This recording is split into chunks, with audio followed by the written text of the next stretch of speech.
여러분 혹시 발끝을 바라본 적이 있나요? 사람들은 흔히 손금이나 얼굴의 선으로 운명을 읽으려 하지만 발 역시 영혼의 비밀을 담고 있다는 사실은 잘 모릅니다. 나는 오래전부터 수많은 제자와 수행자들을 보아왔습니다. 그런데 그 중에서도 눈에 띄는 하나의 신호가 있었습니다. 엄지발가락보다 두 번째 발가락이 길게 뻗어 있는 사람들 말입니다.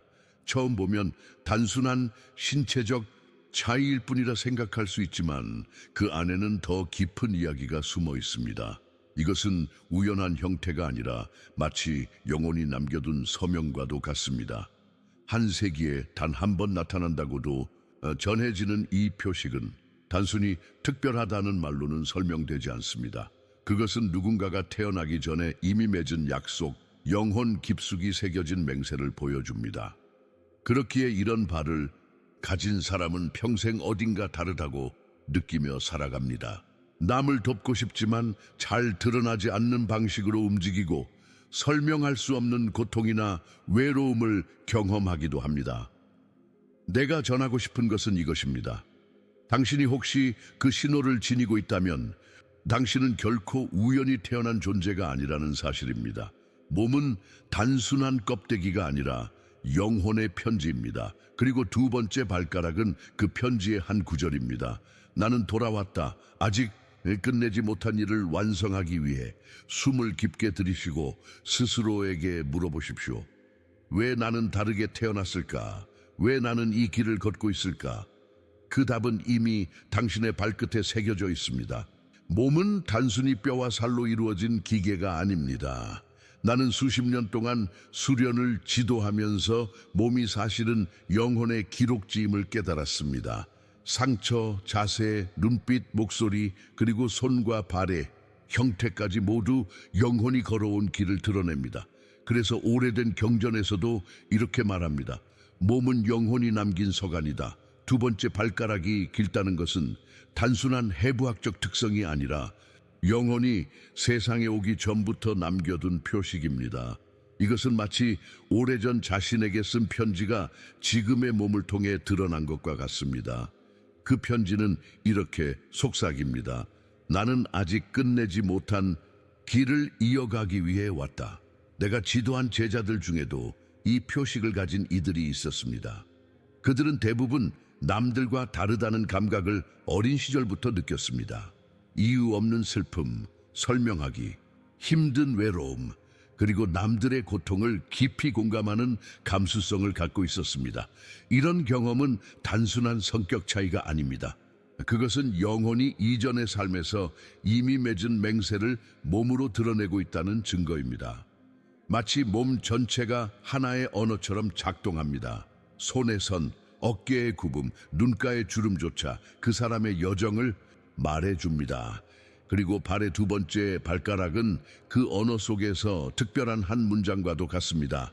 그 문장은 바로 헌신입니다. 자신만을 위해 살지 않고 다른 이들을 위해 다시 돌아왔다는 증거이지요. 그러니 이제 발끝을 다시 바라보십시오. 단순한 신체적 차이가 아니라 영혼이 남긴 흔적을 읽는다는 마음으로 그러면 이해하게 될 것입니다. 몸은 우연히 만들어진 것이 아니라 과거와 현재 그리고 아직 다가오지 않은 약속까지 담고 있는 살아있는 상징이라는 것을 나는 오래전부터 고대 경전과 불교 전통 그리고 사찰에 전해 내려오는 구전들을 탐구해 왔습니다. 그 안에는 사람의 몸을 단순한 물질이 아닌 영혼이 새겨둔 지도처럼 해석하는 지혜가 담겨 있었습니다. 특히 티베트의 의학과 불교 철학 그리고 샤올린의 오래된 가르침 속에서는 두 번째 발가락이 단순한 뼈의 길이가 아니라 특별한 의미를 가진 상징으로 등장합니다. 그곳에서는 이 발가락을 지혜의 발가락 혹은 서원의 발가락이라 부릅니다. 왜냐하면 이 길어진 발가락은 과거의 어느 순간 영혼이 스스로 맺은 맹세를 담고 있기 때문입니다. 나는 나만의 해탈을 먼저 구하지 않겠다. 오직 모든 중생이 함께 자유로워질 때까지 머물겠다. 이러한 서원을 맺은 이들이 남긴 표식이 바로 그 두 번째 발가락이라는 것입니다. 나는 수련 중에 이 발가락을 가진 이들을 지켜보았습니다. 그들의 삶은 대부분 평탄하지 않았습니다. 이유 없이 더 많은 고통을 겪거나 세상의 불의에 예민하게 반응했습니다. 그러나 그 고통 속에서 남을 돕고자 하는 강한 충동을 느끼기도 했습니다.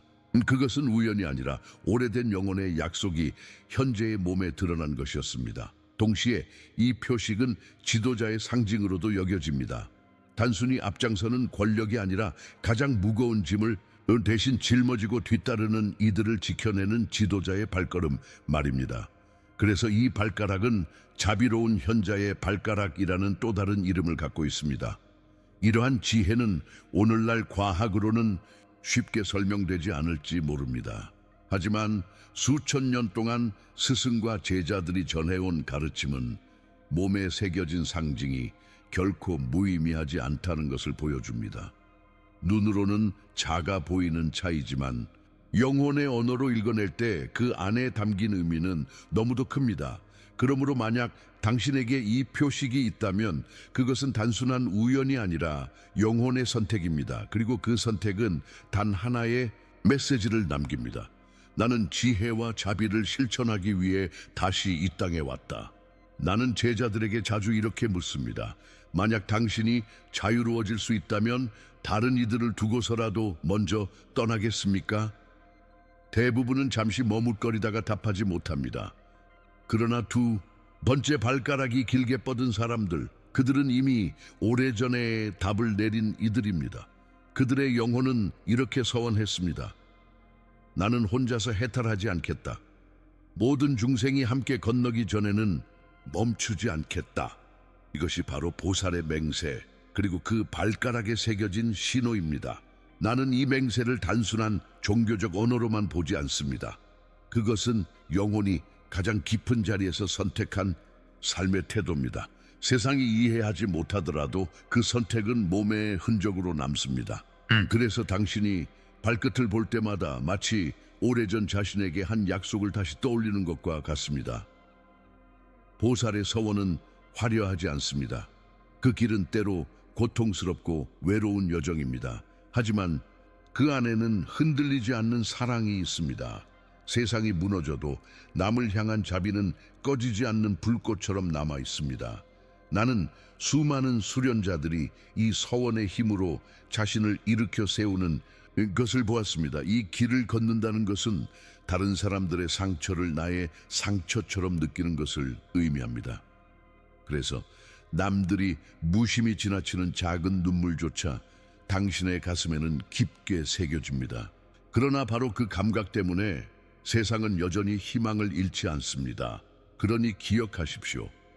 이 발가락은 당신을 특별하게 만들지 않습니다. 오히려 더 무겁게 만듭니다. 왜냐하면 그것은 책임이기 때문입니다. 세상에 먼저 손을 내밀겠다고 약속한 영혼의 표식이기 때문입니다. 그리고 그 약속을 기억하는 순간 삶의 방향도 달라집니다.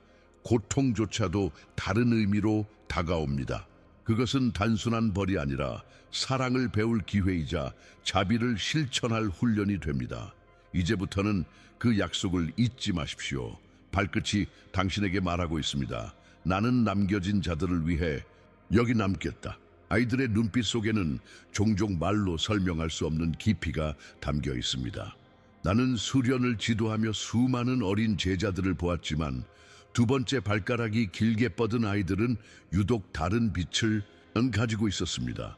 그들은 보통 또래보다 더 빨리 세상의 고통을 느꼈고 작은 일에도 눈물이 맺히곤 했습니다.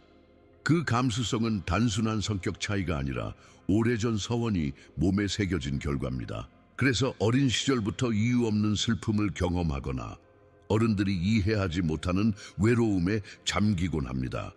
때로는 가족 속에서도 왜 이렇게 예민하냐는 말을 듣지만 사실 그 예민함은 영혼이 지닌 오래된 안테나 같은 것입니다. 남들이 지나치는 파동을 잡아내고 눈에 보이지 않는 고통을 느끼게 만드는 힘이지요. 이런 아이들은 종종 학교에서나 친구 사이에서 너무 다르다는 이유로 상처를 받습니다. 그러나 그 다름은 약점이 아니라 보살의 길을 준비하는 토대입니다. 어린 시절부터 고통을 겪는 이유는 장차 다른 이들의 상처를 이해하고 품기 위함입니다. 나는 제자들에게 이렇게 말하곤 합니다. 네가 너무 깊이 느끼는 그 마음이 바로 내 힘이다. 실제로 이러한 영혼을 가진 이들은 타인의 작은 아픔에도 반응하며 자신도 모르게 손을 내밉니다. 그 순간 그들은 이미 보살의 길을 걷고 있는 것입니다. 혹시 당신의 어린 시절에도 설명할 수 없는 외로움이나 깊은 감정의 파도가 있었습니까? 그것은 잘못된 것이 아니라 오래전 맹세의 메아리입니다. 그리고 지금도 그 울림은 당신 안에서 살아 있습니다. 누군가는 이렇게 말합니다. 왜 나만 더 힘들게 살아야 할까? 그러나 내가 오래 지켜본 바에 따르면 두 번째 발가락이 긴 사람들은 대부분 삶의 초반부터 무거운 짐을 지고 태어납니다. 어린 시절의 상처, 이해받지 못한 감정, 이유 없는 손실과 아픔, 그것은 마치 삶이 그들을 특별히 시험하는 것처럼 보입니다. 그러나 나는 제자들에게 이렇게 설명합니다. 그 고통은 벌이 아니라 훈련이다. 당신이 지나온 수많은 아픔들은 단순히 삶이 잔인해서가 아니라 영혼이 선택한 길 위에서 필요한 준비였던 것입니다. 보살의 길은 남의 상처를 감싸야 하는 길입니다. 그렇게 스스로 상처를 경험하지 않고는 결코 깊이 이해할 수 없습니다. 이 진리를 깨닫는 순간 과거의 고통은 다른 얼굴을 드러냅니다. 배신은 사람을 믿지 못하게 만드는 것이 아니라 진실한 관계를 분별하는 눈을 키워줍니다. 상실은 절망이 아니라 놓아주는 법을 가르쳐줍니다. 외로움은 단절이 아니라 내면의 힘을 키우는 도구입니다. 내가 지도한 많은 수행자들이 바로 이 과정을 거쳤습니다.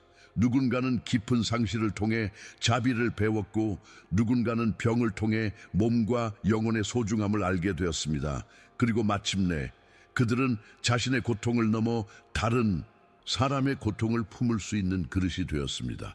혹시 당신도 삶이 지나치게 가혹하다고 느껴본 적 있습니까? 그렇다면 지금까지 걸어온 그 모든 길이 헛되지 않았음을 기억하십시오. 그것은 당신을 부수기 위한 것이 아니라 더 단단히 빚어내기 위한 과정이었습니다. 이제는 질문을 바꿀 때입니다. 왜 나에게 이런 일이 일어나는가에서 이 경험을 통해 나는 무엇을 배워야 하는가로. 그렇게 시선을 바꾸는 순간 당신의 상처는 단순한 고통이 아니라 길잡이가 됩니다. 그러니 눈물로 지나온 밤들을 부끄러워하지 마십시오. 그것은 훈련이었고 그 훈련이 바로 당신을 이 길로 세운 힘이었습니다. 세상은 보통 목소리가 큰 사람을 주목합니다. 하지만 내가 보아온 보살의 길을 걷는 이들은 오히려 조용했습니다. 그들의 삶은 마치 바람결처럼 눈에 잘 띄지 않았지만 그 자리에 있을 때 사람들은 이상하게도 안정을 느꼈습니다. 이것이 바로 보살의 침묵입니다.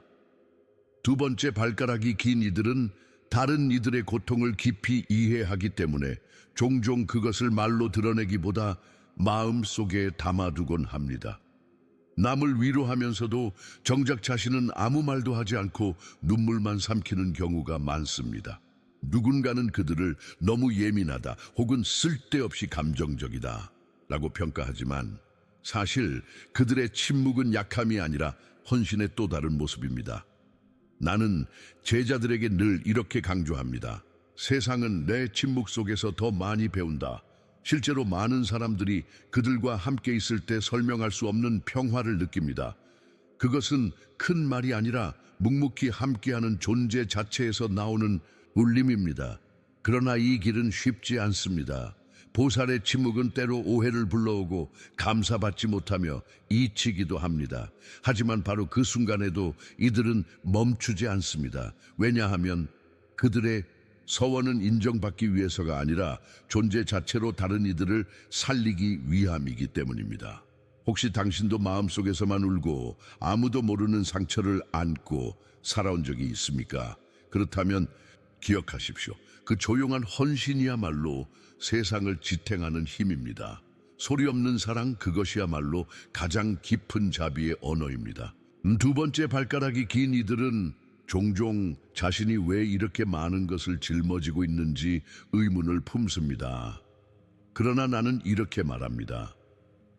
그 발가락은 단순한 신체적 특징이 아니라 책임의 표식이다. 그것은 마치 영혼이 이 세상에 오기 전에 맺은 계약서의 서명과도 같습니다.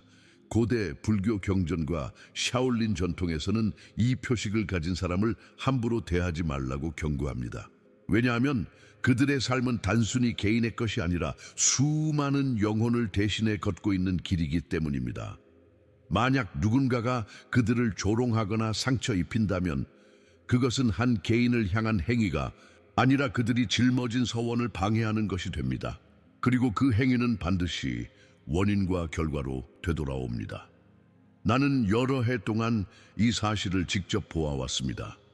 침묵 속에서 다른 사람을 지탱하는 이들이 종종 주변의 무지와 오해로 상처를 입곤 했습니다. 그러나 그럼에도 불구하고 그들은 여전히 손을 내밀었습니다. 그것이 보살의 본질입니다. 타인의 어둠조차도 자기 안에 안고 다시 빛으로 바꾸려는 힘이지요. 이 표식은 결코 당신을 우월하게 만들지 않습니다. 오히려 더 무겁게 만듭니다. 그것은 선택의 자유가 아닌 선택의 무게입니다.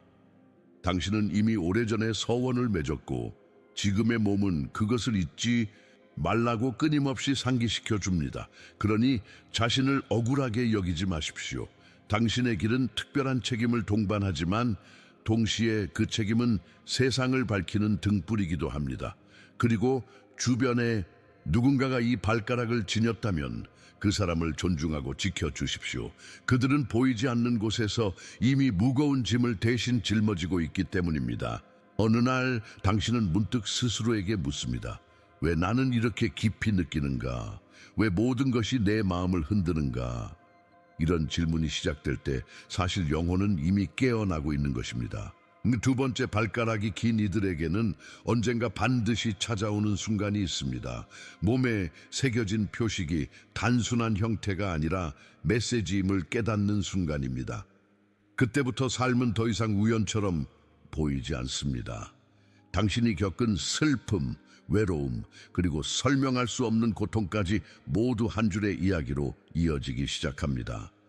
그것은 영혼이 오래전 스스로에게 남긴 약속을 기억하기 시작했기 때문입니다.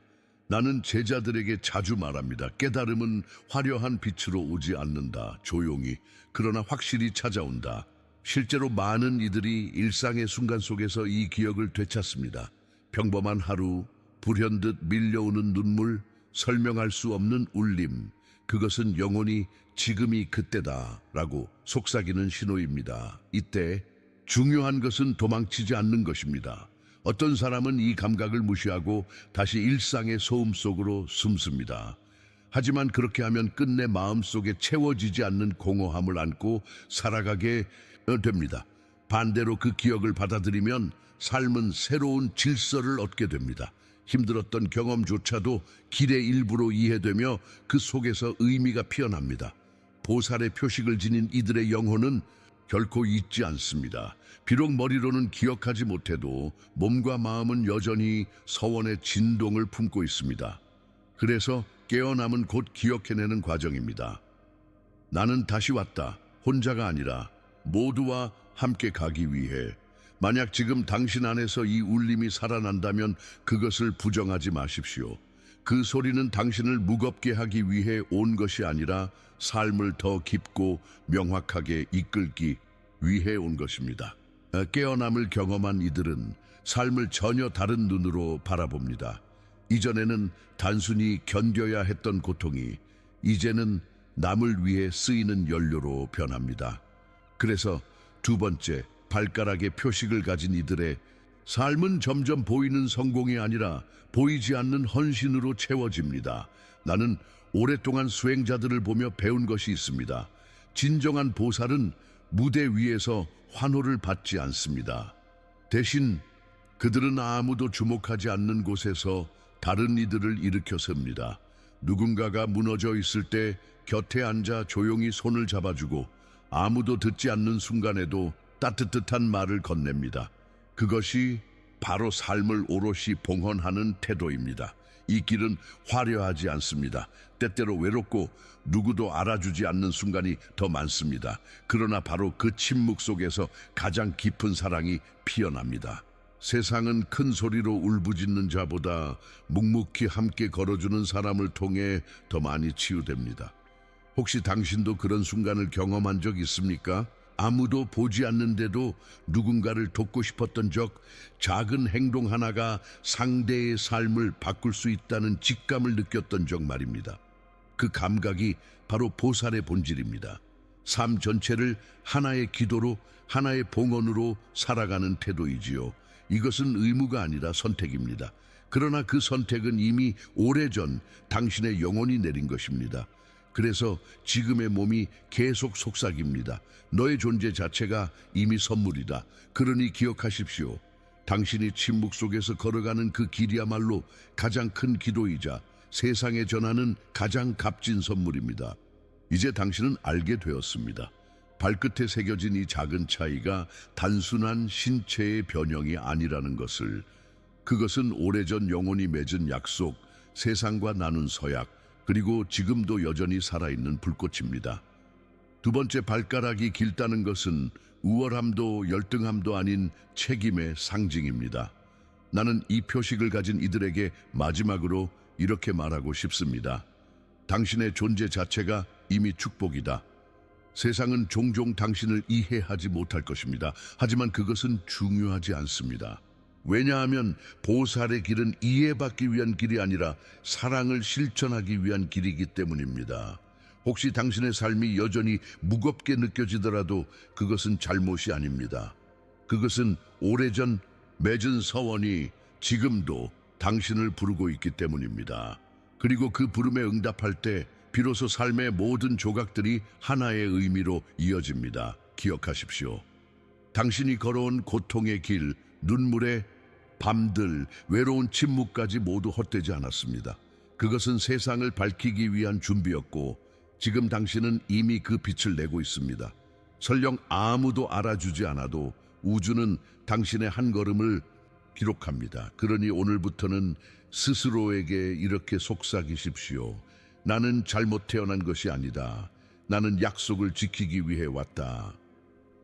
그 순간 당신의 삶은 단순한 생존이 아니라 하나의 기도가 됩니다. 그리고 마지막으로 만약 당신이 이 표식을 지닌 누군가를 만난다면 그를 존중하고 아껴주십시오. 그들의 침묵 속에는 수많은 영혼을 향한 기도가 숨쉬고 있기 때문입니다. 당신은 혼자가 아닙니다. 같은 서원을 품고 돌아온 영혼들이 세상 곳곳에 함께 걷고 있습니다. 이제 당신의 삶을 사랑으로 채우십시오. 그것이야말로 가장 큰 답, 그리고 영혼이 남긴 진정한 유산입니다.